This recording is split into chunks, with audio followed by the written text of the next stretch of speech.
The golden hour light stretched across the glass walls of the penthouse office, casting long shadows that seemed to mirror the emptiness Marcus felt inside. He stood at the window, watching the city below come alive with the evening rush. From 40 floors up, people looked like tiny dots moving with purpose, each one presumably heading home to someone who cared. Marcus adjusted his navy suit jacket and loosened his tie slightly. At 38, he had built an empire that most men could only dream of. His technology company had revolutionized how people communicated across the globe, yet he himself had never felt more disconnected from the world. The silence of the office was broken only by the soft hum of the air conditioning and the distant sound of traffic. His assistant had left hours ago, along with most of the staff. The building felt hollow, much like his own existence. He gathered his briefcase and headed toward the elevator. Another day was ending, and another lonely evening awaited him in his sprawling downtown apartment. The routine had become as predictable as it was suffocating. The elevator descended smoothly, carrying him away from his kingdom of glass and steel toward the parking garage. Marcus had always prided himself on being self-sufficient, on not needing anyone. But lately, the weight of his solitude had begun to feel less like strength and more like a prison of his own making. The underground parking garage was dimly lit, with only a few scattered cars remaining. His black sedan waited in its reserved spot, polished and ready. As he approached, the sound of his footsteps echoed off the concrete walls, creating a rhythm that somehow felt lonelier than silence. But then something unexpected happened. As he rounded the corner near his car, Marcus noticed a small figure sitting on the concrete barrier that separated the parking levels. It was a little girl, perhaps 7 or 8 years old, with golden hair that caught the harsh fluorescent light. She wore a simple dark sweater and jeans, her legs swinging back and forth as she sat. Marcus paused, uncertain. Children were not common in his world of boardrooms and business deals.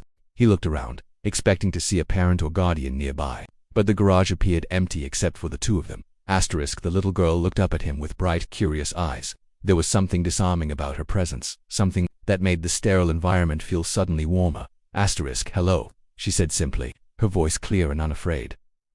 Marcus found himself responding despite his usual reserve with strangers. Hello there, are you lost? She shook her head, still looking directly at him.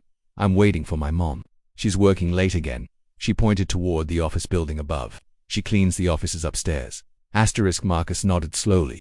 He had never really thought about the people who maintained his pristine work environment, who came after hours to ensure everything was perfect for the next day. That's quite late for you to be waiting, he said, his voice softer than usual. The girl shrugged with the easy acceptance that children often have for circumstances beyond their control. I'm used to it. Sometimes I do my homework down here. The lights are good enough. Something in her matter-of-fact tone struck Marcus deeply. Here was a child who had learned to adapt to loneliness, just as he had, though for very different reasons. What's your name? He asked, surprising himself with the question. Emma, she replied. What's yours? Marcus. Emma studied him for a moment, taking in his expensive suit and polished shoes. But her gaze wasn't judgmental or intimidated. Instead, it held a simple, genuine curiosity. You look sad, she observed with the directness that only children possess. Marcus felt his carefully constructed walls begin to shift. Do I? Emma nodded. My mom says that sometimes grown-ups forget how to be happy. They get so busy with work that they forget about everything else. The wisdom in her words caught Marcus off guard. From the mouth of a child came a truth he had been avoiding for years. Your mother sounds very wise, he said. She is, Emma agreed, but she's also very tired. She works really hard to take care of us. She paused, then looked at him with an expression that seemed far too mature for her age. Do you have anyone to take care of you? The question hung in the air between them. Marcus felt something crack inside his chest, a wall he had built so carefully over the years.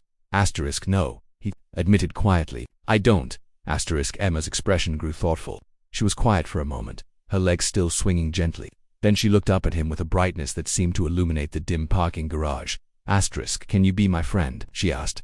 The simple question hit Marcus like a physical force. In all his years of complex business negotiations, million-dollar deals, and strategic partnerships, no one had ever asked him something so direct and pure.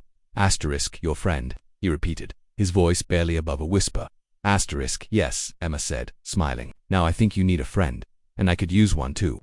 Someone who understands what it's like when everyone's always busy. Marcus found himself smiling for the first time in months. I think I would like that very much. Emma's face lit up with joy. She reached into her small backpack and pulled out a piece of paper. I drew this today during lunch at school. You can have it. Marcus took the drawing. It showed two stick figures standing under a bright yellow sun. One was tall, wearing what looked like a suit, and the other was small with flowing hair. At the bottom, in careful child's handwriting, were the words, "Friends forever." I don't know why I drew a man in a suit, Emma said. But now I think maybe I was drawing you before I even met you. Marcus felt tears prick at the corners of his eyes. He carefully folded the drawing and placed it in his jacket pocket, right over his heart. Thank you, Emma, he said. This is the most precious gift anyone has ever given me. At that moment, they heard footsteps approaching. A woman in a cleaning uniform appeared, looking worried. Emma, there you are. I told you to wait by the elevator. Sorry, Mom, Emma said, hopping down from the barrier. I made a new friend. The woman looked at Marcus with a mixture of concern and curiosity. Marcus extended his hand. I'm Marcus, he said. Emma and I were just talking. The woman, clearly tired but kind, shook his hand. I'm Sarah. I hope she wasn't bothering you. Not at all, Marcus replied. She's a remarkable little girl. As they prepared to leave, Emma turned back to Marcus. Will I see you again? Marcus looked at this child who had somehow managed to break through years of isolation with a simple question and a hand-drawn picture. I hope so, he said. But Emma wasn't satisfied with hope. How about tomorrow? Same time.